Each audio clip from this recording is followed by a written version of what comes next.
Ready? Good evening. Okay ભાઈ, આપણે GST સમજતા હતા. જીએસટી મતલબ ગુડ્સ એન્ડ સર્વિસીસ ટેક્સ.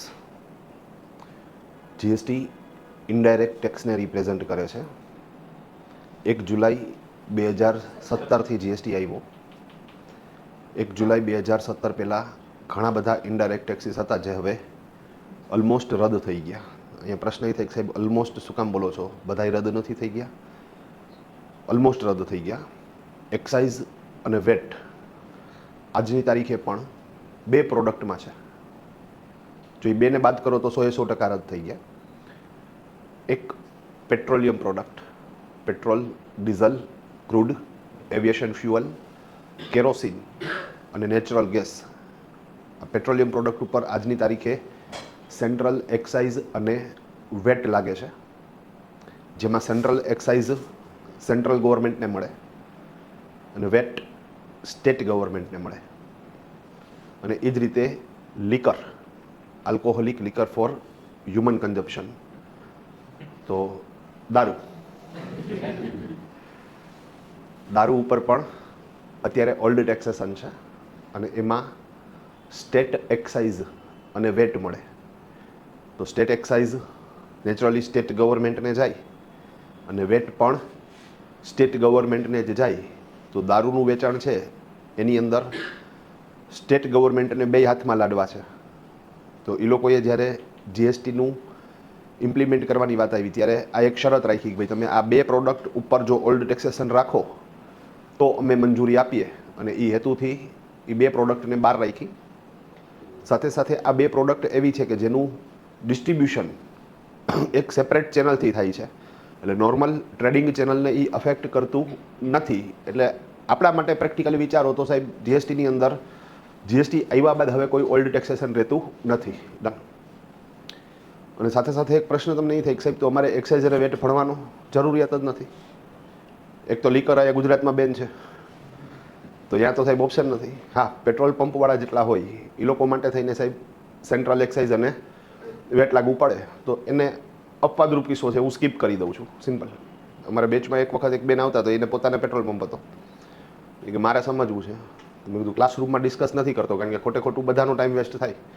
તમને સેપરેટ તમારા રિપોર્ટ્સ એ બધી વસ્તુઓ સમજાવી દઈશ, અથવા તમારા એકાઉન્ટન્ટને સાથે લઈ આવજો, 2-3 કલાકની મિટિંગ કરીને તમારી પ્રોસેસ તમને હું ક્લિયર કરાવી દઈશ. સિમ્પલ. તો આપણે એક્સાઇઝ અને વેટ સમજવાનો થતો નથી. સિમ્પલ. આપણે ટોટલી ફોકસ કરશું જીએસટી ઉપર. જીએસટી ઇનડાયરેક્ટ ટેક્સ છે, તો એવું નથી કે 1 જુલાઈ 2017થી જ ઇનડાયરેક્ટ ટેક્સ એટલે કે જીએસટીનો જન્મ થયો. આપણે વાત થઈ ગઈ કે ભાઈ પહેલાં પણ ઘણા બધા ઇનડાયરેક્ટ ટેક્સીસ હતા. ઓલમોસ્ટ 17 પ્રકારના ઇનડાયરેક્ટ ટેક્સીસ અને 23 પ્રકારની સેસ અને સરચાર્જીસ રદ થયા અને એની બદલે જીએસટી આવ્યો. તો એ બધા અલગ અલગ ટેક્સની જે ક્લેરિકલ પ્રોસેસની મગજમારી હતી એ દૂર થઈ ગઈ. હવે સાહેબ આપણે ખાલી એક જીએસટીને જ ટાર્ગેટ કરવાની વાત છે. બીજું, જીએસટી ઘણા બધા ટેક્સીસ, મતલબ કે સેન્ટ્રલ ગવર્મેન્ટના ટેક્સીસ, સ્ટેટ ગવર્મેન્ટના ટેક્સીસ અને કોર્પોરેશનના ટેક્સીસ રદ થઈ ગયા. ગુડ્સ માટે અલગ ટેક્સીસ હતા, સર્વિસીસ માટે અલગ ટેક્સીસ હતા, એ રદ થઈ ગયા અને એક કોમન પ્લેટફોર્મ આવી ગયું. તો આપણા માટે સાહેબ રાહત થઈ ગઈ.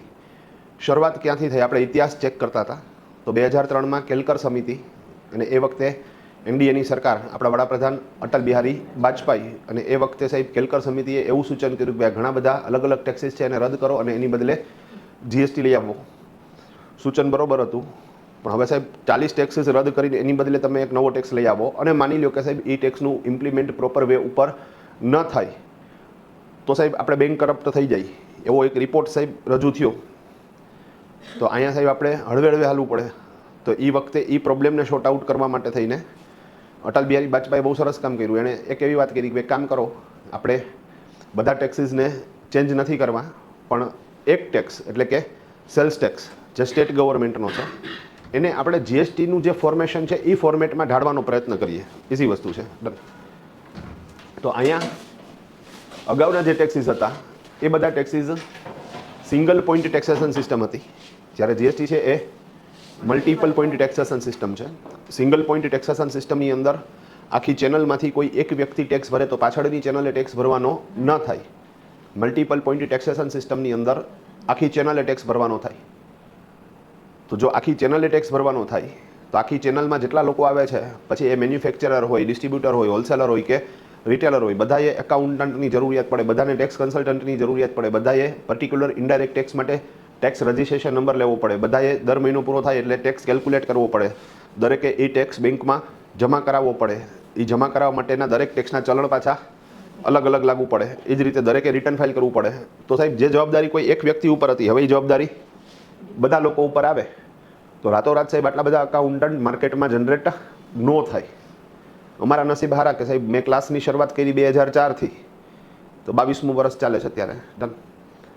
તો એ વખતે સાહેબ વેટ આવ્યું એટલે એક બૂસ્ટ મળ્યું ને અમને કે પેલો ભાઈ વેટ આવ્યું, તો હવે લોકો શું કરશે સાહેબ, એગ્રેસિવ થશે, કારણ કે બધા લોકોને એકાઉન્ટન્ટની જરૂરિયાત પડશે. સિમ્પલ વસ્તુ છે. પછી સરકાર બહુ ધ્યાન રાખે મારું વ્યવસ્થિત રીતે. એ કંઈક હજી બૂસ્ટ જોઈ, મેં કીધું હા, તો મને કહો કે 2017માં જીએસટી આપવું, કે હા. અને જીએસટી આવ્યા પછી તો સાહેબ વેલ્યુ આખી ડૉક્ટર જેવી થઈ ગઈ. અને ખરેખર એવું થાય છે, ગમે ત્યાં ગયા હોય ને સાહેબ એને ખબર પડે ને કે જીએસટી સમજાય છે, તો બાકી બધી વાત મૂકો પડતી નહીં, એના જીએસટીના પ્રોબ્લેમ લઈને બેસે એ કે આમાં ઇનપુટ ટેક્સ ક્રેડિટ બાદ નથી મળતી, શું કરવું? સાહેબ તમે ઇન્જેક્શન મારો હાટું થઈને 800 રૂપિયા લ્યો, તો હું આ સલાહ આપીશ નહીં, હું તો પૈસા લઈશ, પણ આપણે ખેલ ન કરાય, કારણ કે એકાદ ઊંધું ઇન્જેક્શન મારી દઈએ ને આપણે ધંધે લાગી જાય. પણ ઓકે, આપણે જે મૂળ વાત આવી હતી, હા, કે સાહેબ એ લોકોએ એક ટેક્સ ચેન્જ કર્યો, મતલબ કે સિંગલ પોઈન્ટ ટેક્સેશન સિસ્ટમ છે એને મલ્ટિપલ પોઈન્ટ ટેક્સેશન સિસ્ટમની અંદર સેટ કર્યો. ગણતરી એવી હતી કે ભાઈ 5 વર્ષ સુધી વેટને ચલાવશે અને 2010ની અંદર વેટને પણ રદ કરશે, બીજા જે અન્ય ઇનડાયરેક્ટ ટેક્સીસ છે એને પણ રદ કરશે, અને એની બદલે એક કોમન ટેક્સ લઈ આવશે, જીએસટી. ગુડ્સ માટે એ જ, સર્વિસીસ માટે એ જ. તો કહેવાનો તાત્પર્ય એ હતો કે પહેલાં એણે અઘરું કર્યું, તમે જોવો તો મલ્ટિપલ પોઈન્ટ ટેક્સેશન સિસ્ટમ તો રાખ્યું છે, પણ હાઈરે એણે શું કરી નાખ્યું સાહેબ, તો કે જૂના બધા ટેક્સીસ પણ રાખ્યા, ખાલી એક લોકોના બ્લડમાં મલ્ટિપલ પોઈન્ટ ટેક્સેશન સિસ્ટમ ઘૂસી જાય એ હેતુથી. અને પછી 2010માં બધું નીકળી જાય તો ત્યારે વાંધો ન આવે. ભાઈ ક્લિયર છે આખી વસ્તુ, ઇઝી પ્રોસેસ. ડન. તો સાહેબ 2010માં ખરેખર શું થવું જોતું હતું, જીએસટી આવો જોતો હતો, પણ દેર આયે દુરુસ્ત આયે, આવ્યો ક્યારે? 2017માં. અને ખરેખર બહુ સ્ટ્રોંગ આવ્યો સાહેબ. ડન. જે ટેકનોલોજીકલ વાત કરો સાહેબ, તો વર્લ્ડનો સારામાં સારો જીએસટી છે ને સાહેબ ઇન્ડિયાની અંદર છે. સિમ્પલ. બીજું એકદમ ક્લિયર ટેક્સ છે. રિપીટ, એકદમ ક્લિયર ટેક્સ છે, મતલબ કે તમે કોઈ કન્ફ્યુઝન છે તો એ કન્ફ્યુઝનનું તમને એક્ઝેક્ટ સોલ્યુશન મળે. અમારા સાહેબ અગાઉ એવું થતું હતું કે ભાઈ વેટ રિલેટેડ અમે કોઈ એક ટેક્સ કન્સલ્ટન્ટને મળીએ ને તો એ કંઈક અલગ વાત કરે, અને બીજા ટેક્સ કન્સલ્ટન્ટ છે એ અલગ વાત કરે. પછી એક્ટ ખોલીને બેઠા હોય ને તો એની અંદર એ સાહેબ એટલું બધું કન્ફ્યુઝન હતું કે સાહેબ ઘણી વખત એવું લાગે કે 2 જણા સાચા છે. આવું જીએસટીમાં નથી, આવું જીએસટીમાં નથી. સિમ્પલ. તમે કહો સાહેબ એક એક્ઝામ્પલ આપો તો વધારે ક્લિયર થાય. ઓકે, એક્ઝામ્પલ આપું તમને સાહેબ. ડન. ઓકે, કોને સર્વિસ ગણવી અને કોને ગુડ્સ ગણવું એ બાબતે કન્ફ્યુઝન હતું. તમે સમજી ગયા? Done. Okay, software. Repeat, software. તો સોફ્ટવેરને ઓકે આપણે શેમાં કન્સિડર કરીએ? સર્વિસીસમાં. હવે એક ટાઈમ એવો આવ્યો સાહેબ કે સોફ્ટવેર સંબંધિત સેન્ટ્રલ ગવર્મેન્ટ અને સ્ટેટ ગવર્મેન્ટ એણે બે બાંધવાનું ચાલુ કર્યું.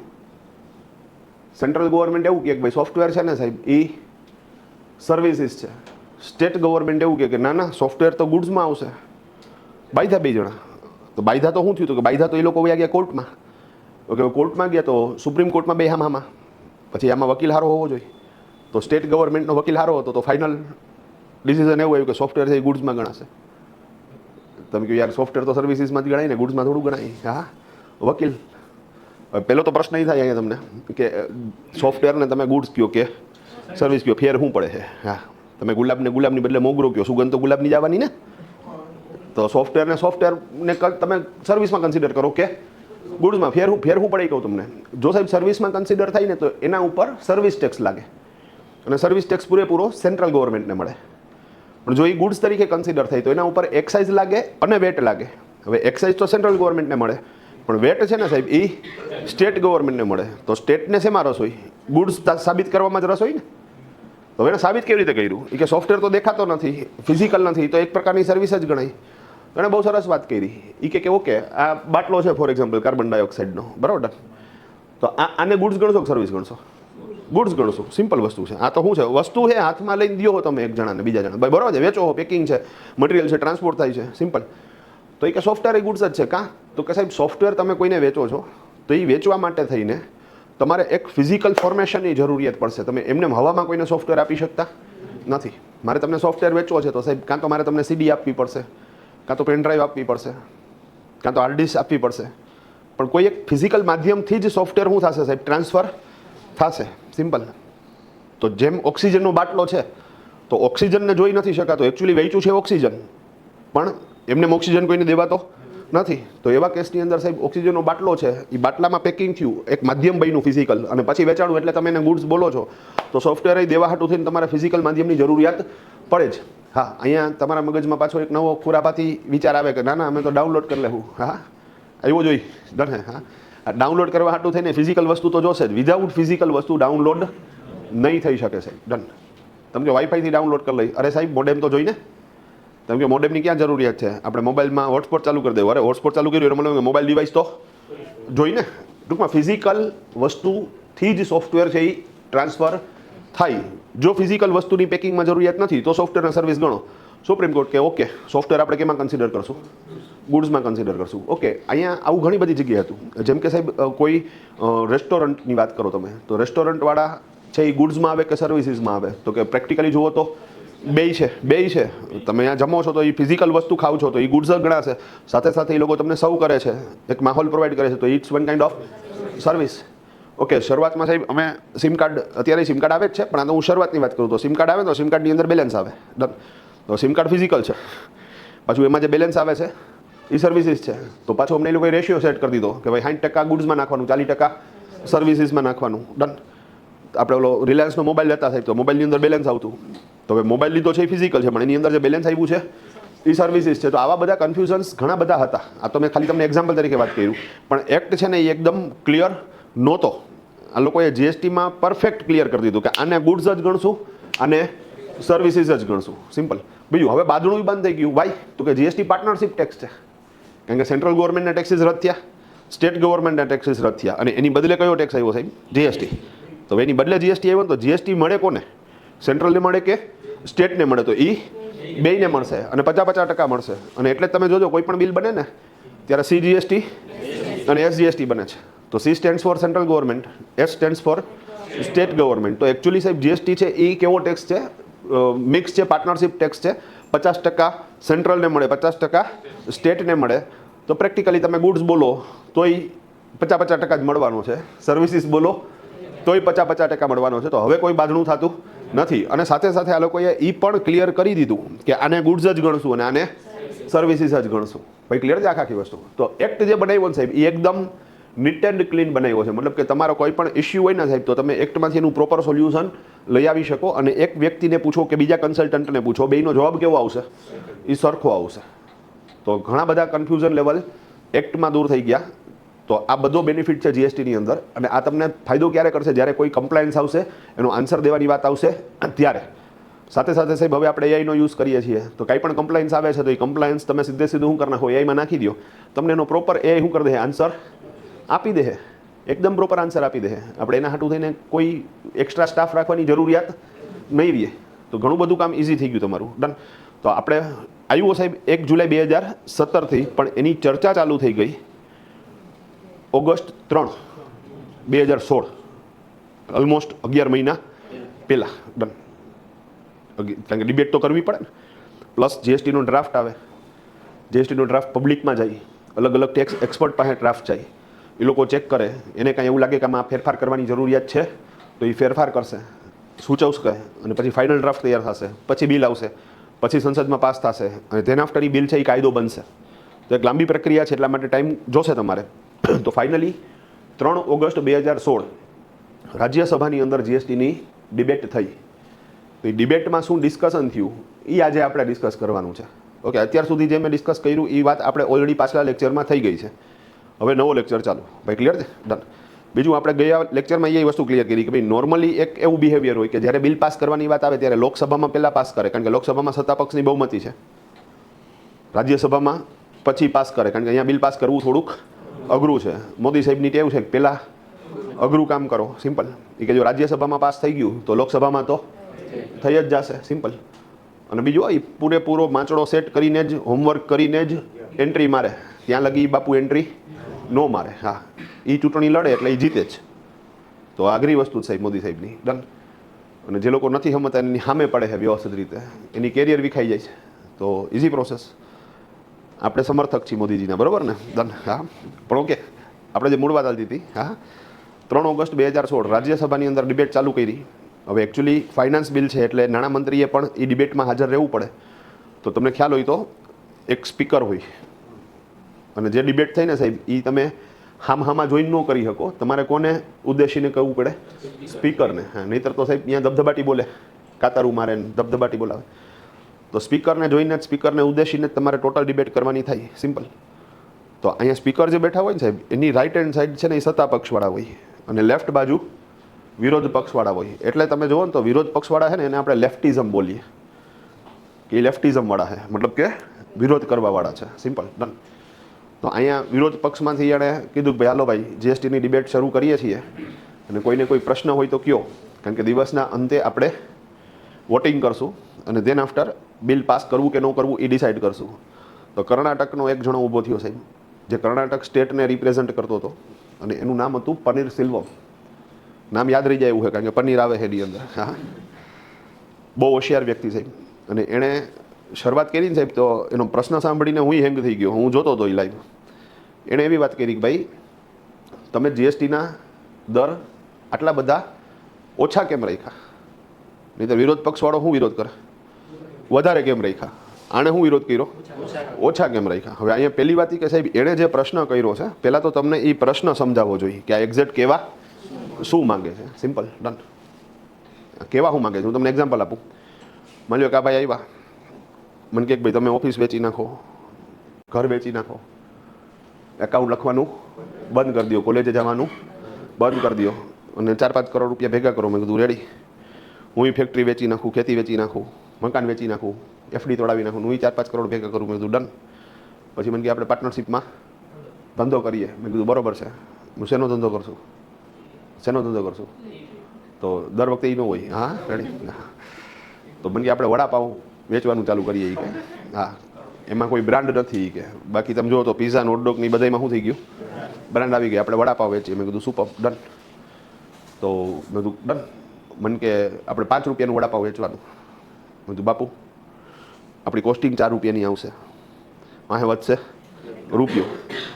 રૂપિયામાં 8 આનું તમારું ને 8 આનું મારું. મારે 8 આનામાં ઘર કેવી રીતે હલાવવું મને એ સમજાવો. હા, તમે સમજો વાતને? બસ આ પ્રશ્ન હતો. ઓલાએ હું વાત કરી તો કે તમે જીએસટીના દર આટલા બધા ઓછા કેમ રાખ્યા? અહીંયા કહેવાનો મતલબ એ છે કે સાહેબ, જીએસટી છે એ ઇનડાયરેક્ટ ટેક્સ છે, પાર્ટનરશિપ ટેક્સ છે. મતલબ કે જે જીએસટીનું કલેક્શન થશે એમાં અડધો તો સેન્ટ્રલ ગવર્મેન્ટ લઈ જશે, અડધો સ્ટેટ ગવર્મેન્ટને મળશે. તો હવે તમે આટલા ઓછા દર રાખ્યા છે, એમાં અડધો તમે લઈ જાઓ, તો અમારે આ બાકીના અડધામાં અમારું સ્ટેટ ચલાવવું કેવી રીતે? કારણ કે જૂના ટેક્સીસ તો તમે રદ કરો છો. આ પ્રશ્ન જ સાહેબ. અને બીજું, આ જેન્યુઅન પ્રશ્ન છે ને, કે ભાઈ આમાં અમારે આ સ્ટેટ હાલશે એ કેવી રીતે? તો બહુ પ્રોપર વાત છે સાહેબ. એટલે તરત જ પછી જે સ્પીકર સાહેબ હતા એણે જોયું આપણા એ વખતના નાણામંત્રી અરુણ જેટલી. હા, રેડ. તો બહુ ખતરનાક માણસ હતા સાહેબ. ડન. અત્યારે તો દેવ થઈ ગયા, પણ ટૂંકમાં આપણા ખરેખર એનડીએ સરકાર આવી ત્યારે પહેલાં નાણામંત્રી જ બન્યા ને. ખરેખર સાહેબ એ પોતે લોકસભાની સીટ પંજાબથી હારેલા હતા, પણ મોદી સાહેબને એના ઉપર ટ્રસ્ટ, તો એને લઈ લીધા અંદર. ડન. તો સ્પીકરે કીધું કે ભાઈ દિયો જવાબ જેટલી સાહેબ. કે એટલે જેટલી સાહેબ ઊભા થયા, એને બહુ સરસ પ્રશ્નનો જવાબ આપ્યો કે એમાં પનીર સાહેબ એવું છે કે અત્યાર સુધી છે ને કે 5 જણા 100 રૂપિયાનો ટેક્સ ભરતા હતા, હવે 100 જણા 5-5 રૂપિયાનો ટેક્સ ભરશે. તો ટેક્સ ઓછો થશે, પણ ટેક્સ પેયરની સંખ્યા વધશે. અને એનાથી તમે જુઓ તો પ્રેક્ટિકલી આપણા તિજોરીમાં પહેલાં 500 રૂપિયા આવતા હતા, હવે 500 રૂપિયા આવશે. વાર્તા પૂરી. કે એટલે સ્પીકરે પાછું ઓલા પનીર સાહેબ સામે જોયું. એ કે ભાઈ તમે સેટિસ્ફાઈડ છો? તો કે ના, 110% સેટિસ્ફાઈડ નથી. એ કે સાહેબ 5ના 7 થાય એવું તમે કહો ને તો હજી વાત ગળે ઉતરે. ડન. પણ તમે એમ કહો કે 5ના 100 પોસિબલ કેવી રીતે બને ભાઈ? ડન. 5ના 100 કેવી રીતે કરશો? કાંઈ એનો રોડ મેપ બનાવ્યો છે? તો જેટલી સાહેબ કે દો જવાબ. કે જેટલી સાહેબ કે ભાઈ આપણે ટેક્સ પ્રમોશનના કાર્યક્રમો કરશું.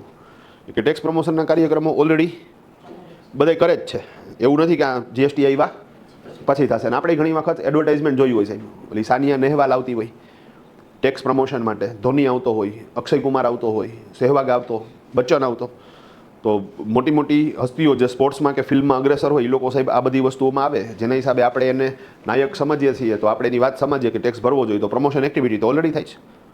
બીજું એને આપણે સારી રીતે સમજાવીએ છીએ, બીવડાવી નહીં સમજાવીએ છીએ. તો એવું તે તમે નવું શું કરશો કે 5ના સીધા હો થાય. હા, વાત ગળે નથી ઉતરતી સાહેબ.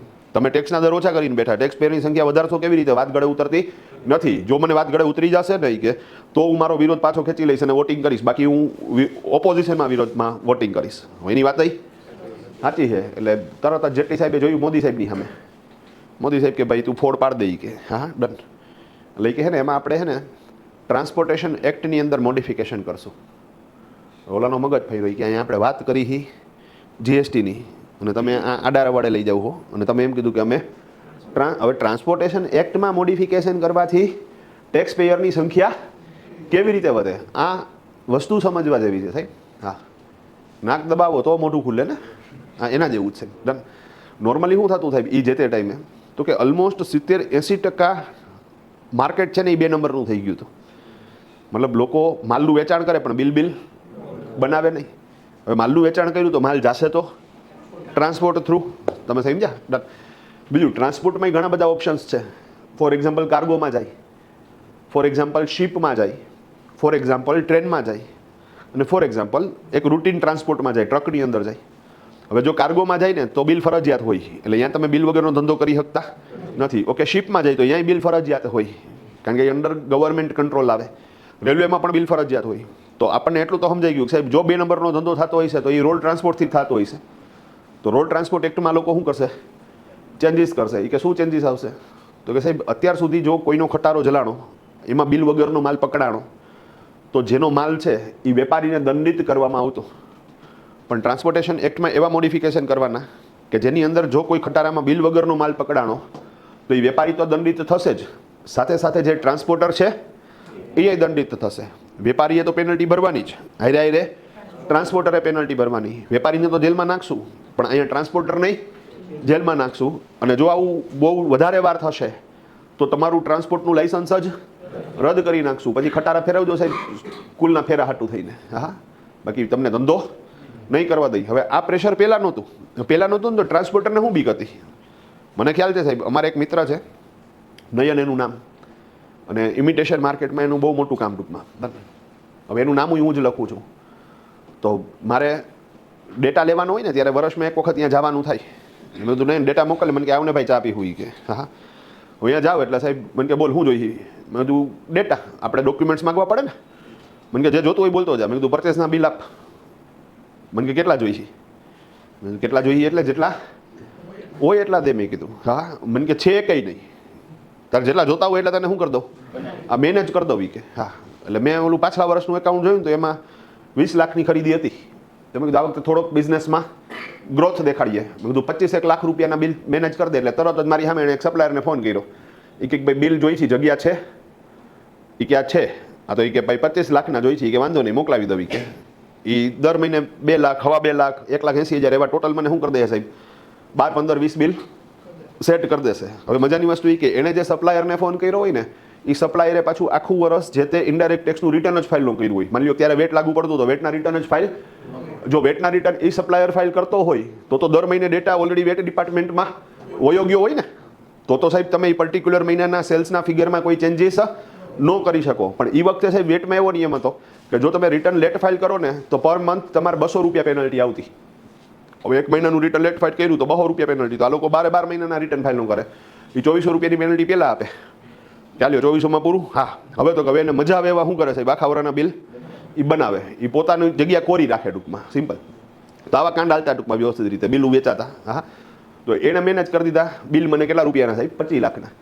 પછી પાછું મેં નયનને કીધું નયન હવે સેલ્સના બિલ દે. તો નયને તો સેલ્સની બિલ બુક આપી મને. શું વાત છે? નયન સેલ્સના બિલ બનાવે? મને કે ખોલતો ખરી કે હા સાહેબ એકેય બિલ બનેલું નહોતું, ખાલી બિલ બુક જ આ છાપેલી હતી. હા, તમે ખોલીને સૂંઘો તો તમને સાઈની સુગંધ આવે સરસ મજાની. હા, મેં કીધું હા મને કે તારે જેટલા મજા આવે એટલા શું કરી નાખ, બિલ તારી રીતે બનાવી નાખ. મેં કીધું કાંઈ વાંધો નહીં. એટલે હું 35 લાખના બિલ બનાવીશ, મારી રીતે જ બનાવીશ. તમે સમજી ગયા વસ્તુ ખાલી ગમે એને શું કર્યો માલ વેચો એવા બિલ બનાવી નાખીશ. હવે એ ટોટલ 35 લાખના બિલ બનાવીશ. પછી મેં કીધું એક્સપેન્સના બિલ આપ. હવે અમુક એક્સપેન્સના તો બિલ એની પાસે હોય જ, જેમ કે લાઇટનું બિલ હોય, એની જે જગ્યા છે એનું ભાડું આવતું હોય તો એની ભાડા ચીઠ્ઠી હોય, ટેલિફોનનું બિલ હોય, મોબાઈલના બિલ હોય, પણ બાકી કોઈના બિલ હોય નહીં. તો જેટલા છે બિલ એ એક્સપેન્સ બિલ ઉપરથી નાખીશ અને બાકી મારી રીતે સેટ કરી નાખીશ. અને કેવી રીતે સેટ કરીશ? તો કે તમે વેચાણ દેખાડ્યું કેટલા રૂપિયાનું? 35 લાખનું. ખરીદી દેખાડી તો તમારો નફો અત્યારે દેખાતો તો 10 લાખ. હવે માની લો કે ઇન્કમટેક્સ ડિપાર્ટમેન્ટ 5 લાખ રૂપિયા બાદ આપતા હોય તો હું 5 લાખનો ખોટો ખર્ચો દેખાડી દઈશ. હવે એમાં સાચો ખર્ચો 2 લાખ છે, તો હવે બાકીનો ખર્ચો કેટલો દેખાડવાનો? એ ગમે એમ કરી સાચું કહું તમને તો સાહેબ, હું 2-3 કલાક બેહું ને એટલે એનું એકાઉન્ટ લખાઈ જાય. હા, એનું એકાઉન્ટ લખાઈ જાય. 3 કલાકમાં તો એનું રિટર્ન નહીં ફાઇલ થઈ જાય. એમાં હોય નહીં કાંઈ બીજું. તમે સમજી ગયા વસ્તુ આખી ડન. ઓકે, ચાર્જ કેટલો? તો કે 3600 રૂપિયા. એ એક દિના આખા વર્ષના એકાઉન્ટ લખવાના કેટલા રૂપિયા મળી જાય આપણને? 3600. અને અગેન અહીંયા હું આ લેક્ચર સૌથી છેલ્લે લઈશ, કારણ કે અહીંયા મનમાં પ્રશ્ન એવો છે, સાહેબ અમે કોકનું કામ કરીએ તો અમારે એને ચાર્જ કેવો કેટલો? કારણ કે વધારે કહી દેહો તો કામ હાથમાંથી વયું જાય, ઓછો કહેવો તો તમારું મોટિવેશન ખતમ થઈ જાય. અમારા હવારે જેવો એક કિસ્સો બન્યો સાહેબ. ડન. એક સાહેબ આવ્યા, કોઈ ફાર્મા કંપનીમાંથી આવ્યા હતા. હવે એને ખબર કે અમે અહીંયા એક્સેલ ભણાવીએ છીએ અને એક્સેલમાં પ્રો ભણાવીએ છીએ, સિમ્પલ જે એડવાન્સ લેવલનું છે. તો એનો 20,000 અલગ અલગ ડેટા હતો ટૂંકમાં પેશન્ટનો. એ કે આ અને અલગ અલગ રો ને કોલમ વાઇઝ ડેટા ટૂંકમાં. મને કે આ ડેટા છે ને એ કે એને એમાંથી આટલી વસ્તુ મારે રિફાઇન કરવી છે. જેમ કે રાત્રે 8 થી સવારના 8, મતલબ કે રાતના ટાઈમમાં કેટલા પેશન્ટ આવ્યા એનો જ ડેટા જોઈ છે. રવિવારે 24 કલાકનો ડેટા જોઈ છે. પ્લસ એ પેશન્ટને કઈ કઈ વસ્તુઓ ડૉક્ટરે સજેસ્ટ કરી ટૂંકમાં એનો ડેટા જોઈ છે. 20,000 ડેટા. તમે સમજો. મને કે આ થઈ જાય? મેં તો થઈ જાય. એકચ્યુઅલી આ કામ કયું થઈ ગયું પ્રેક્ટિકલી? તો કે આ ડેટા એનાલિસિસનું કામ થઈ ગયું. તમે સમજી ગયા? ડન. તો મને કે એની ફોર્મ્યુલા મેં કીધું અમે લગાડશું. મેં કીધું ડન. હા, તને ડેટા આપી દેવું. પછી મને કે ફોર્મ્યુલા શીખવી હોય તો મેં કીધું એના હાટું ક્લાસમાં આવવાનું. મેં કીધું પછી અમે એ ડેટાને નાખ્યો ચેટ જીટીપીની અંદર. પછી ચેટ જીટીપીમાં મેં શરૂઆતમાં એને કીધું કે ભાઈ ટૂંકમાં પેલી 5 રો કોલમ માટે થઈને મને શું કરી દે, આ ડેટા સેટ કરી દે. તો એણે કરી દીધો. પછી ઓલાને મોકલી દીધો. એ કે ઓકે છે. પછી એમને કહી ગયો હતો ટૂંકમાં ભાઈ તમારે જે ચાર્જ થતો એ કહેજો. એટલે મેં કીધું પહેલાં હું પ્રયત્ન કરી લઉં મારાથી થાય છે કે નહીં. જો થશે તો જ હું તને ચાર્જ કહીશ. હવે મારે શું કરવાનો હે? હવે હું હલવાનો. કાં તો મને ખબર જ નથી કે કેટલો ચાર્જ હોય આનો. ઇઝી છે, આનો ચાર્જ કેટલો હોય ખબર જ નથી. ડન. ભાઈ મેં ચેટ જીટીપીને પૂછ્યું તો ચેટ જીટીપી કે આમાં અવર્સ વાઇઝ 2,000-3,000 તમે ચાર્જ લઈ શકો. એટલે આવડો મોટો ડેટા હોય તમારે એને ફોર્મ્યુલા સેટ કરીને અવર્સ વાઇઝ સેટ કરો તો 8-10 કલાકનું કામ થાય ટૂંકમાં. તો તમે એ 24-25 હજાર રૂપિયા લઈ શકો. હવે 24-25 હજાર રૂપિયા કહું તો એ વયો જાય ને હાથમાંથી. હા, અને બીજું અવર્સ વાઇઝ કીધું છે એણે. મારે ક્યાં મેન્યુઅલ પ્રોસેસ કરવી પડી? મને તો પ્રોસેસ કોને કરી દીધી? ચેટ જીટીપીએ કરી દીધી. બીજું અમે તો શીખવા હાટું કરતા હતા. મારે ઇન્ટર્નશીપમાં જે છોકરા આવે છે એને જ મેં કીધું આ પ્રોજેક્ટ લ્યો. મેં કીધું આમાંથી પૈસા આવશે તો નાસ્તો મંગાવશું આપણે. આપણે નાસ્તા જેટલા જ કહ્યું, 1,000 રૂપિયા કહ્યું એટલે વાર્તા પૂરી થઈ જાય. સિમ્પલ વસ્તુ છે. ડન. પણ ઓકે, ઘણી વાર આ પ્રશ્ન થાય કે સાહેબ આપણે ચાર્જ કેટલો કેવો? સિમ્પલ વસ્તુ છે. ડન. તો રેડી ભાઈ, તબિયત બરોબર તારી? રેડી ને? હા, જોજો તું બરાબર. હા હા, બસ બસ રેડી. આમ કરતો બધું આમ લડકી નો જતો બરોબર ને? રેડી છે. હા, મરી ન જતો અહીંયા બરોબર ને? રેડી. હા, તમે એને હલાવી રાખજો થોડીક વારે બરાબર ને? રેડી છે. હા ડન.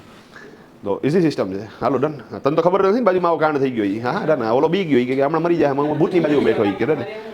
તો રેડી છે. હા હા, એસી. વાહ, ગજબ કરી દીધું.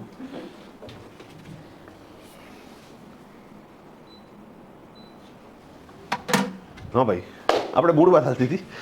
હું અહીંયા સેશન લઈશ એકાઉન્ટિંગમાં કે એકાઉન્ટિંગનો ચાર્જ તમારે કેવો, કઈ રીતે. ઓલો અમારો ભાઈબંધ કોણ, નયન. સાહેબ બજારની વાત કે નયનનું ઓન પેપર ટર્નઓવર કેટલું દેખાતું? 35 લાખ રૂપિયાનું. વેચાણ તો 35 લાખનું હતું ને. હવે એનું એકચ્યુઅલ વેચાણ કેટલું? 18 કરોડ રૂપિયાનું. હા, તમે સમજો વાત. નયનનું એકચ્યુઅલ વેચાણ કેટલું છે? 18 કરોડ રૂપિયાનું સાહેબ. ડન.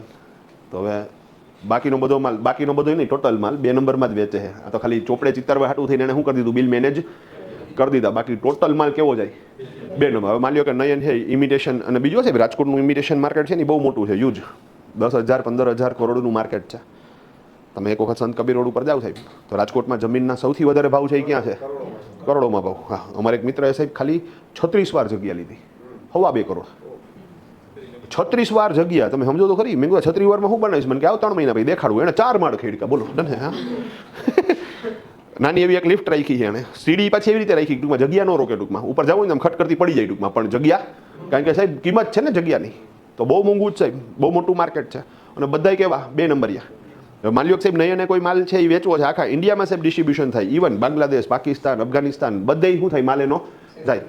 હવે ઘણી વખત શું સાહેબ આપણે મુંબઈ ફરવા ગયા હોય, હવે કોઈ શોપિંગ મોલમાં તમે જાઓ તો બૈરાને કોઈ વસ્તુ ગમી ગઈ ટૂંકમાં, ભાઈ ઓકે આ બ્રેસલેટ લેવું છે, કેટલાનું, કે 800 રૂપિયાનું લાવો કે. હવે સાહેબ અહીંથી ગયું હોય રાજકોટથી, તમે સમજો. હા, ખરેખર સાહેબ ઇમિટેશન પરચેસ કરવું હોય તો તમે ક્યાં વયા જાજો? સંત કબીર રોડ ઉપર વયા જાજો. હા, ઓમી એકચ્યુઅલી B2B માર્કેટ છે, પણ છતાંય સાહેબ ઘણી વખત શું થઈ જાય, B2C મળી જાય. હા, અને એક બીજું લેડીઝ માટે તો એક બિઝનેસ ઓપોર્ચ્યુનિટી છે. તમે વસ્તુ લેતા આવો, ફોટા પાડો. હવે તો ચેટ જીટીપીમાં ને નેનો બનાનામાં એમાં તમે એક સરસ મજાનું માર્કેટિંગ કેમ્પેન તૈયાર કરી શકો એ ફોટા સાથેનું, અને એને વાયરલ કરો સાહેબ વ્યવસ્થિત રીતે ઇન્સ્ટાગ્રામ ઉપર. ઓર્ડર લ્યો, ડિલિવરી કરો, વસ્તુ તમારી ગમશે તો તમને રિપીટ ઓર્ડર મળે રાખશે. ભાવ વ્યાજબી રાખવો પડશે તમારે, અને સાથે સાથે તમારું કોસ્ટિંગ પણ સમજવું પડશે. એવું ન બને કે તમે પાછા લોસમાં વયા જાઓ. પણ કહેવાનો મતલબ સાહેબ આ બધી વસ્તુઓ જરૂરી છે. ઓકે, તો અહીંયા બહુ મોટું માર્કેટ. હવે એ સાહેબ માન્યો કે હૈદરાબાદની અંદર 10 લાખનો માલ વેચો, તો માલ જાશે તો ટ્રકમાં ને. તો અમારે એક ભાઈબંધ છે સાહેબ ABC કાર્ગોવાળો, ત્યાં જ માલ મોકલે. તો એણે અહીંયા માલ આપ્યો કે ભાઈ હૈદરાબાદ આ એડ્રેસ ઉપર મોકલવાનો છે, કેટલા રૂપિયા? એટલે ઓલો પ્રશ્ન પૂછશે કે બિલવાળો કે બિલ વગરનો? એ કે બિલવાળાના કેટલા ને બિલ વગરના કેટલા? એ કે બિલવાળાના 10 રૂપિયા, બિલ વગરના 12 રૂપિયા. For example kilo wise, packing wise જેનો ચાર્જ હોય, આવડો કેમાં જાહે? 12 રૂપિયામાં, કારણ કે બિલ તો છે નહીં. ઓકે, હવે એ 2 રૂપિયા છે ને એક્સ્ટ્રા લે, તો કે માની લો ક્યાંક રસ્તામાં ક્યાંક ગાડી ઊભી રહી ટૂંકમાં, તો અહીંયા પૈસા ખવડાવવાના વહીવટના, તો એ પછી ઓલો ટ્રાન્સપોર્ટર ફોડી લે. પછી કંઈ ત્યાંથી ફોન ન કરે કે આટલાથી આપો વધારાના. તમે સમજી ગયા? તો આ એક સિસ્ટમ હાલતી ટૂંકમાં પ્રેક્ટિકલી. ટ્રાન્સપોર્ટરને બીક નહોતી. શું કામ બીક નહોતી? તો કે સાહેબ માની લો જલાઈ ગયો અને વહીવટ ન પણ થયો તો ફિટ કોણ થવાનો? નહીં, મતલબ કે જે માલિક છે એ થવાનો. ટ્રાન્સપોર્ટરને કાંઈ ફેર જ નહોતો પડતો. હવે આ લોકો ટ્રાન્સપોર્ટેશન એક્ટમાં મોડિફિકેશન કરશે, અને એમાં એવી વાત કરી કે જો તમારા ખટારામાં સાહેબ બિલ વગરનો માલ જલાડો ને એટલે તમને જેલમાં નાખશું.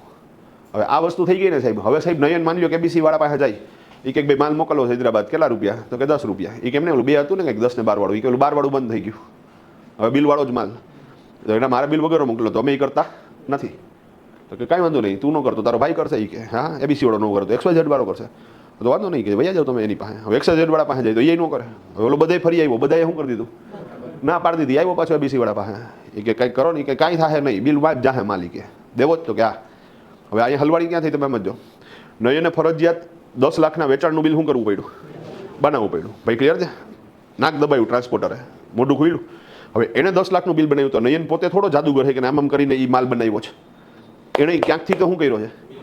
પરચેસ કર્યો છે. હવે એણે જ્યાંથી પરચેસ કર્યો, હવે એવું તો ન બને કે ખરીદી 0 ને વેચાણ 10 લાખ. તમારે જો આપણે ખરીદી પણ શું કરવી પડે?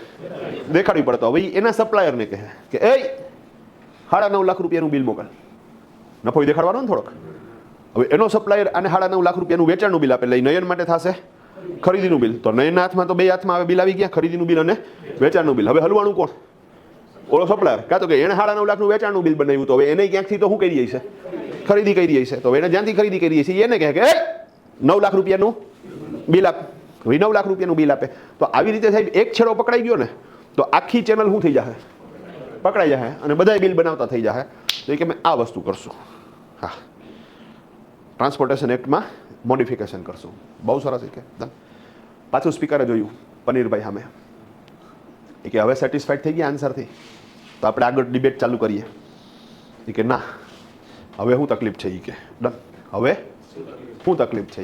એ કે સાહેબ આમાં છે ને ઇન્ડિયાના જે લોકો છે ને એ જુગાડું છે. એ કે હા, એમાં ખેલ કરશે, અને એ શરૂઆતમાં તો તમે કહો એ બધું હાલશે. એ કે પછી એક ટાઈમ પછી શું થાય? તો કે ટ્રાન્સપોર્ટેશનનું જે રસ્તામાં ચેકિંગ થાય, તો એ કંઈ 100% ચેકિંગ પોસિબલ જ નથી. તો ચેકિંગનો રેશિયો શું છે? તો કે 3%. સ્ક્રુટિનીનો રેશિયો કેટલા ટકા છે? 3%. મતલબ કે 3% કેસમાં તો ચેક થશે, બાકીના 97%માં ચેક થવાનું જ નથી. નો ડાઉટ શરૂઆતમાં બીકના માર્યા બધા શું કરશે? બધું બિલિંગ કરશે. પણ પછી છે ને લોકો શું કરશે ને એ હું તમને કહું. કે માની લો કે માલ પૂગી ગયો ક્યાં?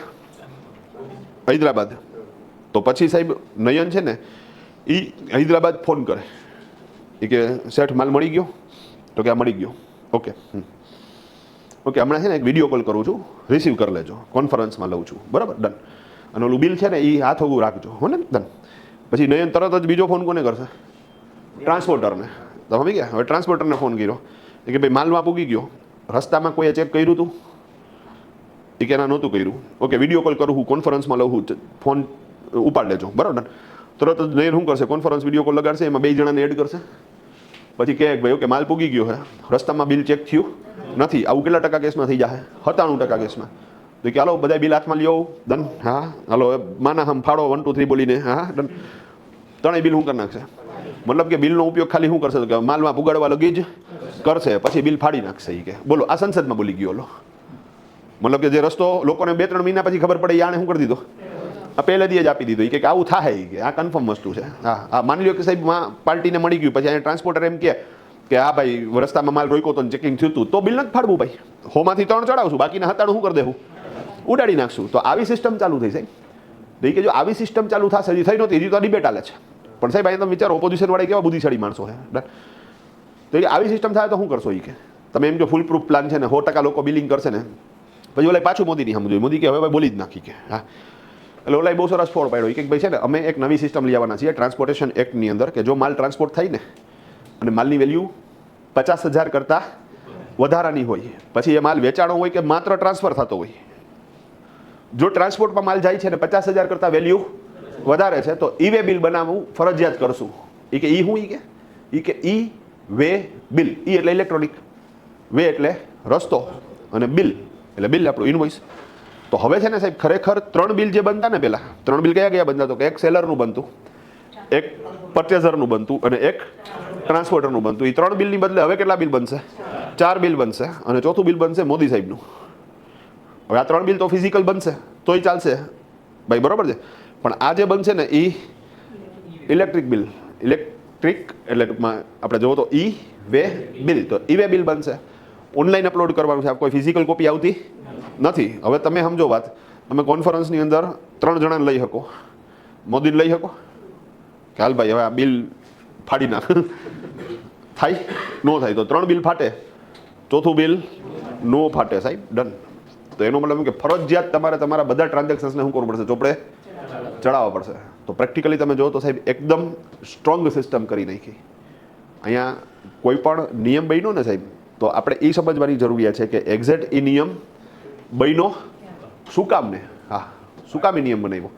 હવે તમે પ્રેક્ટિકલી વિચારો સાહેબ, નયન સાહેબ હૈદરાબાદ માલ આપે છે તો કેટલા બિલ બનાવશે? 4 ભાઈ, ક્લિયર છે?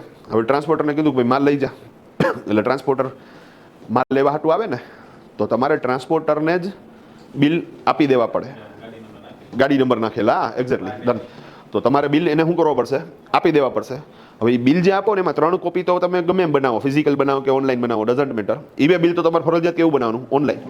હવે ઈ વે બિલની અંદર સાહેબ તમે જે ખટારામાં માલ મોકલવાના હો ને એનો ગાડી નંબર શું કરવો પડે છે? નાખવો પડે છે. હા, હવે એ ગાડી નંબર આપણને ન ખબર હોય તો આપણે ટ્રાન્સપોર્ટર વાળા પાસેથી લેવો પડે. અને ઘણી વખત ટ્રાન્સપોર્ટરને ડિસાઇડ ન હોય, કારણ કે માની લો કે હૈદરાબાદ માલ જાય છે તો માની લો 25 જણાનો માલ જતો હોય, તો હવે 25 જણાનો માલ છે એ કેટલો ભેગો થાય એના ઉપર નક્કી કરે ને કે કેવડી ગાડી નાખવી. તો એ ટ્રાન્સપોર્ટર પણ પોતે શું કરી શકશે? એને એડિટ કરી શકશે. બીજું, આ ઈ વે બિલ કોને બનાવવાનું? તો ઈ વે બિલ બનાવવાની જવાબદારીમાં પહેલી જવાબદારી આવશે મોકલનારની, મતલબ કે વેચનારે ઈ વે બિલ બનાવવાનું થાય. ઘણી વખત એવું બને કે માલ મોકલનાર વ્યક્તિ ઈ વે બિલ બનાવવા માટે સક્ષમ નથી, તો ઈ વે બિલ બનાવવાની જવાબદારી આવશે ખરીદનારની. અને ઘણી વખત મોકલનાર વ્યક્તિ પણ સક્ષમ નથી અને મેળવનાર વ્યક્તિ પણ સક્ષમ નથી, તો ફાઇનલ જવાબદારી કોની છે? ટ્રાન્સપોર્ટરની. ટ્રાન્સપોર્ટરે સાહેબ ફરજિયાત ઈ વે બિલ બનાવવું જ પડશે. એ પોતાની જવાબદારીમાંથી છટકી શકતા નથી, એક્ટમાં લખી નાખ્યું જ સાહેબ, તમે સમજી ગયા? એ ભાગી ન કે એને બનાવવું જ પડે સાહેબ. બીજું, એ મોડિફિકેશન એ પોતે જ કરી શકે. હવે અહીંયા કેવું થયું સાહેબ, અહીંથી તો મેં આલો નયને માલ મોકલાયો તો ટોટલ એણે શું કરી નાખ્યું? પોતાનું બિલ બનાવ્યું, જે ખરીદનાર હતો એનું બિલ બનાવ્યું, ટ્રાન્સપોર્ટરનું બિલ બનાવ્યું અને એક ઈ વે બિલ બનાવ્યું. એમાં ઓલાએ કીધું કે ભાઈ ટ્રક નંબરમાં તમે 0404 લખી નાખો, એટલે આણે એ ટ્રક નંબર લખી નાખ્યા. હવે જેમ નયને માલ મોકલો હૈદરાબાદ, એવી જ રીતે કોઈ બીજા વેપારીએ મોકલો હશે, ત્રીજા વેપારીએ મોકલો હશે. હવે જો એ બધા વેપારીએ એબીસી કાર્ગોવાળાનો સંપર્ક કર્યો હોય, તો તમે નિરાતે વિચારો સાહેબ એમાં જે 3 જણાના જીએસટી નંબર હોય, એક વેચનારનો હોય, એક ખરીદનારનો હોય અને એક ટ્રાન્સપોર્ટરનો હોય, એમાં એ 25 જણામાં ટ્રાન્સપોર્ટરનો જીએસટી નંબર કોમન થઈ જશે. સમજાણું? ઓકે. હવે 25માં માની લો કે હૈદરાબાદ જ બધાનો માલ જાય છે, સેમ ગાડીમાં માલ જાય છે, તો બધાના 25 જણાના જે ઈ વે બિલ બને છે એમાં ટ્રક નંબર કોમન થઈ જશે. તમે સમજી ગયા? ખાલી વેચનારનો અને ખરીદનારનો જીએસટી નંબર અલગ અલગ હોય, પણ બાકી બધો ડેટા કેવો થાય? એ કોમન થઈ જશે. મતલબ કે ટ્રાન્સપોર્ટરનો જીએસટી નંબર અને ટ્રક નંબર. હવે આ લોકોએ સાહેબ કેવું મિકેનિઝમ કર્યું છે ને, હું તમને હવે બેકએન્ડ વાત કરું કે તમને પકડવા હાટવા આ લોકોએ કેવા ખેલ કર્યા. સાથે સાથે સાહેબ જ્યારે આ બધી વસ્તુ કરતા હતા તો આપણા પરિવહન મંત્રી છે નીતિન ગડકરી, બહુ હોશિયાર વ્યક્તિ સાહેબ, બાહોશ વ્યક્તિ. એ ખરેખર સાહેબ બીજા કોઈ કન્ટ્રીમાં હોત ને તો એ કન્ટ્રીની સિકલ ફેરવી નાખી હોત. તો જબરદસ્ત વ્યક્તિ છે અને આપણને ફાયદો છે કે અત્યારે આપણી પાસે છે. પણ ઓકે, એણે જ્યારે આ ટ્રાન્સપોર્ટેશન એના જ કંટ્રોલમાં આવે તો એણે કીધું ટ્રાન્સપોર્ટરોને બધાને કે ભાઈ તમારા યુનિયનના બધા પ્રમુખોને બોલાવો, આપણે મિટિંગ કરીએ. અમે ઓલરેડી ટ્રાન્સપોર્ટેશન એક્ટની અંદર મોડિફિકેશન કરીએ છીએ, તો તમારે એમાં કાંઈ ફેરફાર કરાવો છે? તો કે બધાએ એક જ વસ્તુ કીધી કે સાહેબ કે આ ટોલ નાકા હે ની કાઢી નાખો. તમે અમારું ચેકિંગ કરો એમાં અમને વાંધો નથી, પણ એ કે ટોલ નાકામાં 8-8 કલાક કે ગાડી ઊભી રહી છે. જે દેશમાં સાહેબ માલનું પરિવહન સ્પીડમાં ન થાય ને એ દેશનો કોઈ દી વિકાસ ન થાય. હા, આપણે જોયું સાહેબ, તમે રોડ ટ્રાન્સપોર્ટથી જતા હોય, માની લો જ્ઞાત દ્વારા ગયા આપણે, તો આપણા માટે તો રોડ અલગ છે, પણ ટ્રાન્સપોર્ટની લેન તમે જોજો સાહેબ, તો સાહેબ 4-4 કિલોમીટરની શું થઈ હોય, લાઈનો લાગી હોય અને 8-8 કલાકે વારો નીકળે તમારો. અમારો ભાઈબંધ છે એબીસી કાર્ગોવાળો, તો એ વાત કરતો હોય ને કે એ દિલ્હી પટ્ટો હલાવે છે. તો એ કે દિલ્હી પટ્ટો છે ને એ કે પ્રેક્ટિકલી 900 કિલોમીટર થાય દિલ્હી, એટલે 1.5 દીમાં કે મારી ગાડી સૂચક ત્યાં પહોંચી જાય. મતલબ રોજના 600 કિલોમીટર હાલે, રોજની 600 હાલે એ કે ડન. તો 1.5 દિવસે મારી ગાડી પહોંચવી જોઈએ, 4 દીએ પહોંચે. કારણ શું? તો કે સાહેબ જ્યાં જ્યાં સ્ટેટ બોર્ડર આવે ત્યાં બધી જગ્યાએ શું થાય છે, એ ગાડી ઊભી રહી જાય છે. તો એ સિસ્ટમ એ બી બોગસ છે ટૂંકમાં. હવે માની લો કે સાહેબ ટોલ નાકા કાઢી નાખે બધા, તો જે આવવા જવાનું ટોટલ કામ 3 દીમાં થવું જોઈએ એ 8 દીએ થતું હતું, એની બદલે પાછું 3 દીમાં થઈ જાય તો સાહેબ એનું રોટેશન વધી જાય ને. એને પોતાનું જે મૂડી રોકાણ કર્યું છે એનું મેક્સિમમ શું કરીએ કે સાહેબ વળતર લઈ શકે. તો આ લોકોએ કીધું ભાઈ તમે ચેક કરો એનો વાંધો નથી, પણ 8-8 કલાક ઊભું રહેવું પડે છે, એમાં તકલીફ છે કે કાંઈક એમાં અલગ સેટિંગ કરી દો. આ કે ઓકે હું આ નોટ કરી નાખું છું. અને તમને ખ્યાલ હોય તો હમણાં જ 1 વર્ષ પહેલાં ગડકરી સાહેબે કીધું કે ભાઈ હવે આપણે જેટલા ટોલ નાકા છે એ કાઢીએ છીએ ધીરે ધીરે. તો એ પ્રોસેસ ચાલુ થઈ ગઈ અત્યારે, તમે સમજો વાત. તો હવે પ્રોસેસ થાય, જો ટોલ નાકા નીકળી જશે તો આ લોકો ચેક કેવી રીતે કરશે? તો એ લોકોએ શું કર્યું છે, ચેક કરશું પણ દરેકને એક ડિવાઇસ આપી દીધું. હવે નાકું રાખવાની જરૂરિયાત નથી, બરાબર. હવે આ ખાલી એક એક્ઝામ્પલ તરીકે, બરાબર. આપણે જેમ ઓલું પામ ટોપ આવે ને ટૂંકમાં આઈપેડ જેવું ટૂંકું, બરાબર. હવે એ બધાને આપી દીધું છે. હવે સાહેબ માની લો કે એ પોતે અધિકારી બેઠો છે ટૂંકમાં, તો એ જોવા દૂરબીનની અંદર કે ભાઈ ઓકે ભાઈ ગાડી આવે છે કાકેથી, તરત નંબર ચેક કરશે કે શું છે નંબર, તો કે 0404. તરત જ પોતાના ડિવાઇસમાં એ નંબર નાખશે. ઓકે, જેવા પોતાના ડિવાઇસમાં નંબર નાખશે ને સાહેબ, એટલે ઓલા અલગ અલગ જે 25 જણાએ એવી બિલ બનાવ્યા હોય એમાં ટ્રક નંબર તો કોમન જ છે. તો આ બધું સાહેબ કનેક્ટેડ છે, તો એને તરત જ ખબર પડી જાય કે ભાઈ ઓકે હવે જે ટ્રક આવે છે ને એમાં 25 જણાનો માલ છે. પછી ટ્રકને રોકશે કે ભાઈ ઊભી રાખ, સાઈડમાં લે, ડન. પૂછશે કે ભાઈ કેટલા જણાનો માલ છે, તો કે સાહેબ 27 જણાનો માલ છે. ઓકે, બિલ આપ. હવે બિલ આપ્યા તો એમાં 25 જણાના બિલ તો એના ડેટા હારે મેચ થાય છે, કારણ કે એ બધો બિલનો ડેટા ઓલરેડી એની પાસે છે, સિસ્ટમમાં જ છે. તમે સમજી ગયા? એ ખાલી શું કરી લે છે, બિલને વેરીફાઈ કરી લે છે. ઓકે, એ કે 2 જણાનો ડેટા મારી પાસે નથી. કેમ ભાઈ? તો કે સાહેબ 2 બિલ એવા છે કે જેની અંદર ઈવે બિલ બનતું નહોતું, કારણ કે ઈવે બિલ નોર્મલી નિયમ છે 50,000 સુધીનો જ માલ હોય તો તમારે ઈવે બિલ બનાવવાનું. બીજું અહીંયા ફરજિયાત નથી, મતલબ કે તમારે 50,000થી ઓછી રકમનો માલ હોય તો તમારે ઈવે બિલ બનાવવું હોય તો બનાવી શકાય. સમજી ગયા વસ્તુ આખી ડન. નહીં જ બનાવવાનું એવું કંઈ ફરજિયાત પણ નથી ટૂંકમાં, પણ લોકો શું કરે, એવોઇડ કરે.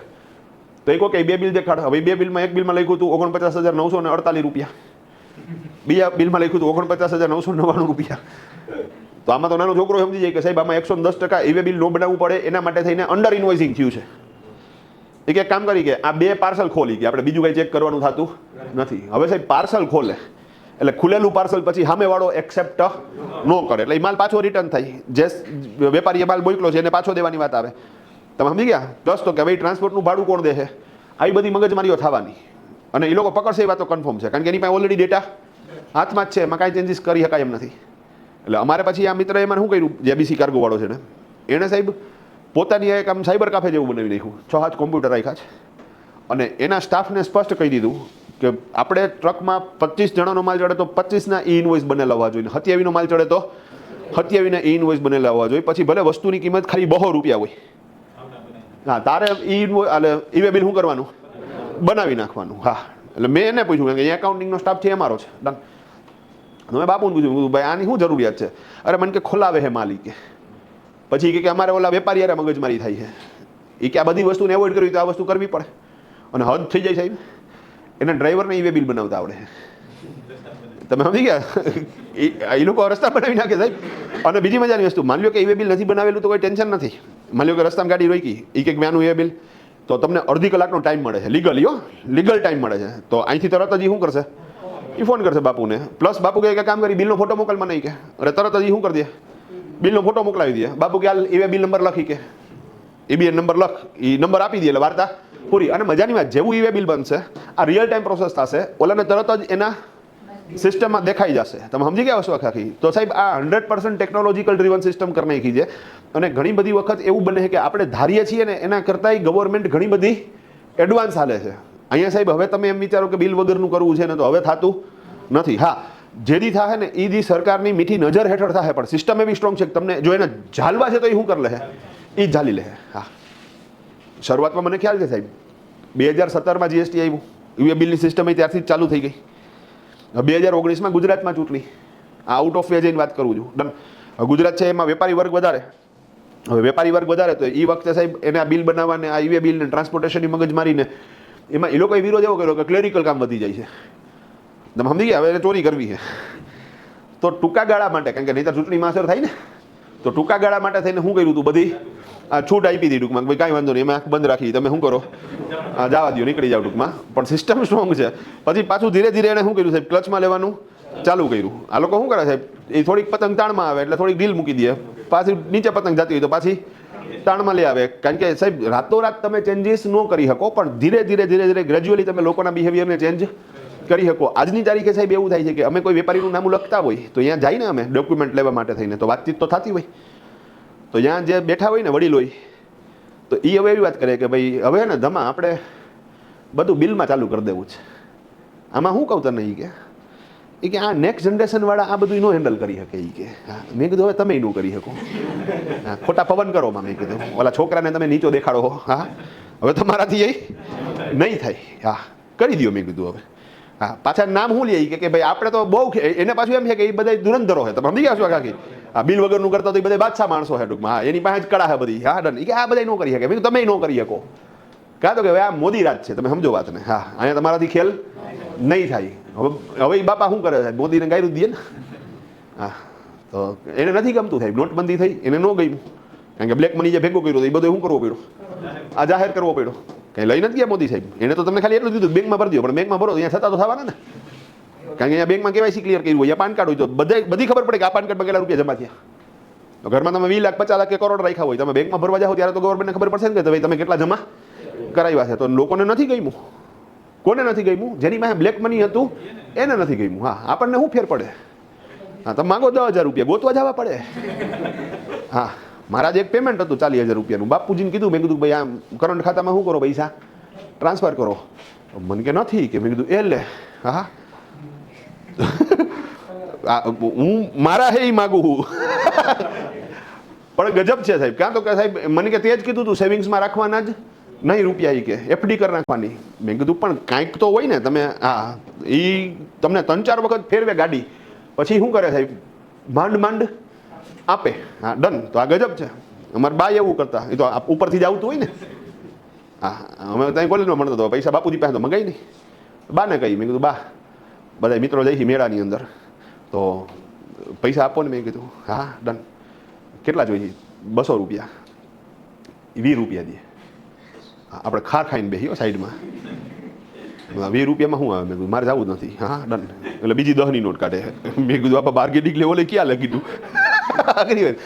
દાદાજી આપું જો. મને કેમ સાઈડમાં આવતો રહી કે એ હોની નોટ પકડાવી દી, હાલ જાય.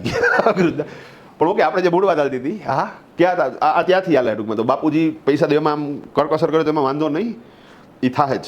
બીજું એવું ન માનતા કે અમે 18 વર્ષના થઈ ગયા તો હવે અમે મેજર થઈ ગયા, તો હવે અમને ગમે એ વસ્તુ કરવાનો અધિકાર છે. ભૂલી જાજો સાહેબ, ઇન્ડિયાની અંદર માણસ 18 વર્ષે મેજર થતો નથી. ઇન્ડિયાની અંદર મેજર થાય છે 40 વર્ષે. આપણે જેઠાલાલ જ છીએ, તમે સમજી ગયા ને વસ્તુ આખી. હા, અને બાપુજી હે એ ચંપકલાલ.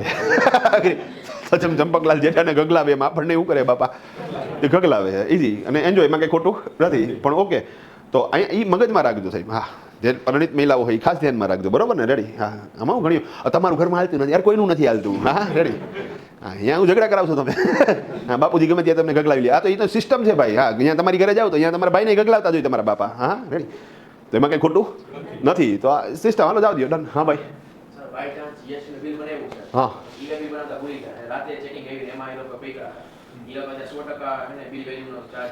હા, હા તો ભરવાની. બીજું હું ભાઈ હા ભાઈ વાંક છે ને, કાયદો કેવો કરી દીધો એને, અઘરો કરી દીધો છે. તો કાયદાનો મતલબ જ છે કે કાયદાનું શું થવું જોઈએ, 100% પાલન થવું જોઈએ. બીજું એક વખત આવું થાય ને તમારી યારે, બીજી વાર તમે નહીં કરો.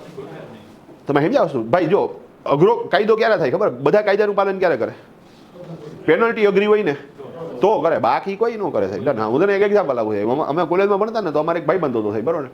તો એફઆઈ અમારી ભેગું કર્યું, પછી એસઓઆઈમાં ભાઈ હોય કે લંડન, હા, અને બાપુ એને જે સ્ક્રીનશોટ કર્યા એ વખતે વ્યવસ્થિત રીતે, હા, એ કે ઓક્સફર્ડ યુનિવર્સિટી કે અહીંયાની કઈ છે જે હતી ટૂંકમાં, તો અહીંયા ભાઈનું એડમિશન થયું ટૂંકમાં, અને મને કે જાવ હોય કે યો હનીસિંગ, હા, વાળ આમ સ્પાઇકી કરાવ્યા ને, હા, તો ગજબ છે.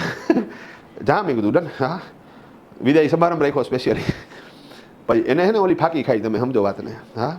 તો એ ફાંકી ખાઈને તો અહીંથી બધા ડબલા બબલાની શું કરી ગયો હતો, એ લઈ ગયો હતો. હવે સાહેબ ફ્લાઇટમાં ટાઈમ લાંબો લાગ્યો, પછી જેવો એરપોર્ટ ઉપર ઉતરો ને એટલે બહાર નીકળી અને પેલું કામ શું કર્યું એણે, એ ફાંકી બનાવી એણે, હા, ડન, અને લગાડી વ્યવસ્થિત રીતે, હા. અને પછી ઓલો સરદારજી કોક હતો અહીંયા ટેક્સી ડ્રાઈવર, અહીંયા ઘણા બધા સરદારજી છે જે ટેક્સી ડ્રાઇવિંગનું કામ કરે છે, એને ઊભો રાખ્યો, હા. એ કે ઇન્ડિયન, તો કે યાસી કે ડન, આ લી કે મેનહટન લઈ લઈ કે ડન, ગાડીમાં બેસી ગયો જણ. પછી થોડીક વાર થઈ તો ઓલા સરદારજીને કે ભાઈ બારી ખોલતો કે લોકો કાંડ થૂકવું હોય કે, હા, ડન. ઓલા સરદારજી અંદરથી વોમિટિંગ બેગ આપી કે ભાઈ આમાં થૂકી લ્યો. હવે કે ગાડીમાં થોડું થૂકાઈ ગયા, આપણે બહાર ફૂકાય ને. ઓલો સરદારજી કે નો થૂકાઈ કે આમાં દંડ આવે કે, કેટલો આવે કે, ઓલો કે 100 પાઉન્ડ કે, હા, 100 પાઉન્ડ. ઓલા કેલ્ક્યુલેશન માંડ્યો કે 100 રૂપિયાનો 1 પાઉન્ડ હોય તો 100 પાઉન્ડ કેલ્ક્યુલેટ કરો તો 10,000 રૂપિયા થાય, હા. ઓકે મોટા તું ગણ નહીં કે, કે મેં ઇન્ડિયામાં રોડ કરોડોનું તો ઠૂકી નાખી કે, રેડી છે. અહીંયા એક દંડ બંધ ના, ફાટકટી ફિટકારી મારે, હા, હા સાહેબ મારે જોઈએ એક પિચકારી 10,000નો દંડ, હા, ગળે ઉતારી જાય ને બધું બંધ જ કરી દઈએ કે મારે કાંઈ ખાવું જ નથી કે, તો ઇઝી સિસ્ટમ છે, હા, ડન. ભાઈ વરિયારી ચાલુ કરે લોકો, બરોબર ને, હા, રેડી ને. તો અઘરું છે, પણ કહેવાનો મતલબ દંડ રાખવો પડે સાહેબ, તો જ લોકો શું કરે છે, સુધરે છે, ડન. તો અગેન તમે કીધું એમ અપીલમાં જઈ શકાય, પણ અપીલમાં ચાય કરીને લોકો લેટ કરે, તમને એવું ટેન્શન ક્રિએટ કરી દે ને કે ભાઈ બીજી વખત તમે ભૂલ ન કરો, પ્લસ તમારી વસ્તુ જોઈને બીજા લોકો પ્રેરણા લે અને એ લોકો પણ ભૂલ ન કરે. અમારો ભાઈબંધ છે ને, દુબઈ છે ટૂંકમાં, તો અહીંયા એ અમને બહુ ઘણી વાર કહેતો હોય કે દુબઈમાં, મેં કીધું ટેક્સ નથી, મને કે દુબઈમાં ટેક્સ નથી કે, પણ Dubai is fine because there are lots of finds. હા, દુબઈમાં જો તમે ગયા ને સાહેબ તો તમે ટેક્સ કરતાં તો વધારે શું કરો છો, ફાઇન જ ભરો છો, હા, ડન. ખરેખર અહીંયા ટેક્સ કાઢી જ નખાય, સરકારે આવતીકાલ બજેટ આવે છે ને ત્યારે શું કરવું જોઈએ, ટેક્સ બધાય 0, હા, પણ દરેક વખતે શું કરવાના, ફાઇન્સ નાખવાના, પછી જો ફાઇન્સ થઈ જાય, બરાબર ને, રેડી છે, હા. તો કિડની જ વેચવી પડે, તું બધી વસ્તુ આખી આખી, હા, પણ એ જરૂરી છે સાહેબ, તો જ લોકો શું કરશે સાહેબ, કંટ્રોલમાં રહેશે, એ સિવાય નહીં રહે. બીજું ઘણી વખત આપણને એમ થાય, ઘણા આપણને એમ કે જો અહીંયા લાઇટ ચાલુ છે તો લોકો વયા જાય છે ટૂંકમાં, ટ્રાફિક લાઇટ લાલ હોય તો વયા જાય છે, જાવ ફોરેનમાં એ કે, હા, રાતના 3 વાગ્યા હોય, આખા રોડ ઉપર કંઈ ગાડી ન હોય, પણ જો લાઇટ થાય ને એ કે તો અહીંયા ઊભો રહી જાય, બધું ભાઈ અહીંયા કેમેરો હોય છે એટલે ઊભો રહી જાય છે. હવે એ સિસ્ટમ અહીંયા આવી, લોકો સુધરી ગયા. ખાલી ઓલી પટ્ટી હોય છે, પટ્ટીની થોડીક આગળ હોય તો શું થઈ જાય, કેમેરામાં ફોટો આવી જાય, 500-1000નો દંડ. તો લોકો હવે શું કરે, લાલ લાઈટ આઈ બેક માર, સેજે આગળ વેગી તો પહોંચે, ભાઈ ડેડી શું કરી લે, વાહે લઈ જાય, કેમેરામાં આમ કરી કે અજા થઈ ગયું. અહીંયા લોકો નોટ કરતા હોય. પણ અગેન કાયદો કડક જ હોવો જોઈએ, હા. પછી અહીંયા છે ને લોકોની તકલીફ ખબર, એને ફાઇન આવે ને સાહેબ, એટલે એ પોતાની ભૂલ સ્વીકારવાના જ નથી. પછી નવા ખેલ ચાલુ કરે, આ રોડ ઉપર ખાડા હે તો કે એનું કંઈ કરતા નથી, અમને ફાઇન મારે 1000. અરે પણ એ રોડ ઉપર ખાડા હે એ અલગ મુદ્દો છે, અને તમે જ્યાં નિયમ તોડ્યો છે એ અલગ મુદ્દો છે. તમે તમારી જાતને જસ્ટિફાઈ કરવા હાટું થઈને એ વાતને કોઈ બીજા ગુના હારે કમ્પેર નો, એ ગુનો જ છે, એ નો જ થવું જોઈએ. તમે સમજી ગયા વસ્તુ આખી. પણ આ તો પ્રોબ્લેમ છે જ, આને તો તમારે શું કરવું પડશે, ફાઇન તો લગાડવો જ પડશે, પણ ઇઝી પ્રોસેસ. તો અહીંયા જે મૂળ વાત હતી, આ ઈ વે બિલની આખી સિસ્ટમ સાહેબ સંસદમાં આ લોકોએ સ્પષ્ટ કરી. સાથે સાથે ઈ વે બિલ છે ને એ ઘણા બધાને એમ છે કે સાહેબ એ જીએસટી એક્ટનો ભાગ છે. ફરીથી બોલું છું, ઈ વે બિલ છે એ જીએસટી એક્ટનો ભાગ નથી, એ ટ્રાન્સપોર્ટેશન એક્ટનો ભાગ છે. અમે લેહ લડાખ જઈને સાહેબ તો અમે બાઇકમાં જાય તો બાઇક અહીંથી લઈને જાવી તો સાહેબ થાકી રહી, તો અમે શું કરી, ટ્રાન્સપોર્ટમાં ચડાવી દઈ અને દિલ્હી ઉતારીએ અમારા ભાઈબંધના, ડન. હવે અહીંયા મજાની વસ્તુ, એના ટ્રાન્સપોર્ટમાં અમારું બાઇક ગયું, બાઇકની વેલ્યુ 50,000 કરતાં વધારે, તો ઈ વે બિલ તો બનશે. હવે અહીંયા મજાની વસ્તુ, મેં કાંઈ મારું બાઇક વેચ્યું નથી, સામે કોઈએ ખરીદે નથી કર્યું, અને અહીંયા તો હજી થઈ જાય કે મોકલનારે હું જ છું અને સામે મેળવનારે હું જ છું. તમે સમજી ગયા? બીજું, હું મારું બાઇક મોકલું, મારે કોઈ એવો ધંધો છે નહીં કે મારી પાસે જીએસટી નંબર હોય, તો એવા કેસમાં ટ્રાન્સપોર્ટર શું કરી નાખશે? ઈ વે બિલ બનાવી નાખશે. તો ઈ વે બિલ છે ને સાહેબ, એ એકચ્યુઅલી જેની પાસે જીએસટી નંબર હોય એને જ લાગુ પડે એવું નથી. નંબર હોય કે ન હોય, તમે માલનું વેચાણ કરો છો કે માલ ટ્રાન્સફર કરો છો, માલ ગયો અને 50,000 કરતાં વધારે રકમનો માલ ગયો એટલે ઈ વે બિલ બને. સાથે સાથે રેલવેની અંદર ઈ વે બિલ નથી બનાવવાનું. માની લો કે રેલવેમાં બાઇક મોકલાવું તો ઈ વે બિલ નથી બનાવવાનું, કારણ કે અહીંયા તો પહેલેથી જ બિલવાળું છે. ઈ વે બિલ તો એકચ્યુઅલી આ બિલ વગરના ટ્રાન્ઝેક્શન્સને ટ્રેક કરવા માટે જ બનાવ્યું છે. ઓકે, કાર્ગોમાં ઈ વે બિલ નથી બનાવવાનું, શિપમાં નથી બનાવવાનું, માત્ર ક્યાં બનાવવાનું? તમારે ટ્રાન્સપોર્ટમાં, રોડ ટ્રાન્સપોર્ટમાં જ બનાવવાનું છે. ક્લિયર થઈ જાય આખી વસ્તુ. તો ઇઝી પ્રોસેસ. પછી આ આખી ડિસ્કશન અને ડિબેટ કમ્પ્લીટ થઈ ને એટલે પછી સાહેબ જેટલી સાહેબ ઓલા પનીર સિલ્વમને કીધું કે સાહેબ આ રીતે આપણે 5ના 100 કરશું, પણ બીજું એ કે તમે ટેન્શન ન લ્યો, કારણ કે આ ભરેલું નાળિયેર છે. મતલબ ફૂટશે ત્યારે જ ખબર પડશે કે કેટલું પાણી નીકળે છે. તો માની લો કે ઓછા આવશે રૂપિયા, તો ખાલી તમને એકને તકલીફ નથી, સેન્ટ્રલ ગવર્મેન્ટને પણ ઓછા મળશે ને. તો આપણે ત્યારે જીએસટીના દર શું કરી દેશું? વધારી દેશું. અને જો વધારે પાણી નીકળવું તો જીએસટીના દર ઘટાડી દેશું. તો તમે ચિંતા ન કરો, આ ઓપન છે. મતલબ કે અત્યારે જે રેટ સેટ થઈ ગયા એ જ રેટ દર વખતે એવું જરૂરી નથી. સિમ્પલ. તો ટેન્શન ન લેતા, આપણે બે એક જ હુડકામાં છીએ, તો ડૂબશું તો બે ડૂબશું, તો આપણે એ વસ્તુ નહીં થવા દઈએ અને સાથ સહકારથી જ આગળ વધશું. સિમ્પલ. એટલે પનીર સાહેબ પછી ક્લિયર થઈ ગઈ કે ચાલો મારે પ્રોબ્લેમ સોલ્વ. કે પછી સાહેબ બીજો એક જણો ઊભો થયો કે હવે કોઈને વિરોધ છે? તો કે હા મારે વિરોધ છે. હવે એને જોઈને સાહેબ હું ચકરી થઈ ગયો, આ હું કામ ઊભો થયો? કારણ કે એ ગુજરાતનો હતો. હવે મજાની વાત સાહેબ, સેન્ટ્રલ ગવર્મેન્ટમાં ભાજપની સરકાર, ગુજરાતમાં ભાજપની સરકાર. તો ભાજપવાળો જ ભાજપની સરકારનો શું કરે છે? વિરોધ કરે છે. તો તરત જ સ્પીકરે ઓલાની સામું જોઈ કે બોલો, એ કે વિરોધવાળાનું અત્યારે ડિબેટ હાલે છે કે આ મારે વિરોધ જ છે. એ કે સ્પીકર કોટે જઈ ગયો. એ કે એમ નહીં, તો તમે તો ગુજરાતના નહીં, કે તો કે આ ગુજરાતનો, તો ગુજરાતમાં સત્તા બદલી ગઈ કે હા, તો કે ના ના ગુજરાતમાં ભાજપની જ સત્તા. હા, તો તમે કેમ વિરોધ કરો? તો કે અમારા એ કે છૂટ છે. એ કે અમને કોઈ પ્રશ્ન નડે છે તો અમે અમારા પક્ષમાં રહીને પણ શું કરી શકીએ?